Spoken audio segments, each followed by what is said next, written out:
Sasa wananchi wamelalamika kuhusu chaguzi hizi. Chaguzi wa mwaka 2019, uchaguzi wa mwaka 2020, uchaguzi wa mwaka 2024.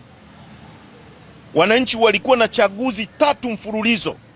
Wanadimandi waruhusiwe wao kwa mujibu wa katiba yetu, japo na ubovu wake, ibara ya 8, kuweka kiongozi madarakani, kwa sababu msingi wa mamlaka na madaraka yote ya nchi unatoka kwa wananchi. Wamekuwa wakinyimwa hiyo fursa.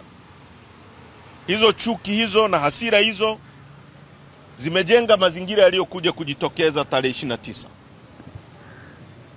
Hasa katika maisha, kwa wale ambao tumesoma hata vita kuu ya pili ya dunia, kulikuwa na long term causes za ile vita, na kulikuwa na short term causes, assassination of Akiduki. Watu wakakasirika, wakaingia barabarani. Kwa siku zote watu wanakuwa na maumivu ya muda mrefu.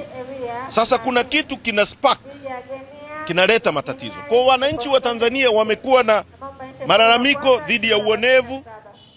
Watu wanachukuliwa, wanawekwa kwenye vituo vya polisi siku 20, siku 30. Mimi nimekaa kituo cha polisi, mimi kiongozi wa chama kikuu cha upinzani, siku 21. Wana disregard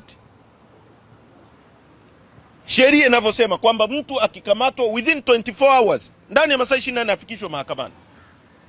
Siku 21 mahabusu ya polisi, narara kwenye simenti siku 21, kinyume cha sheria. Alafu hao watu wanakuambia ufuate sheria. Sheria ipi?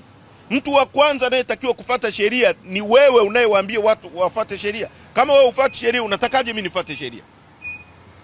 Sasa haya mambo yote haya ya kuvunja sheria, ya kuonea watu, ya kuteka watu, ya kuiba uchaguzi, ndio yaliyosababisha hasira za tarehe 29, tarehe 30, tarehe 31 na mengine. Wameua watu wengi.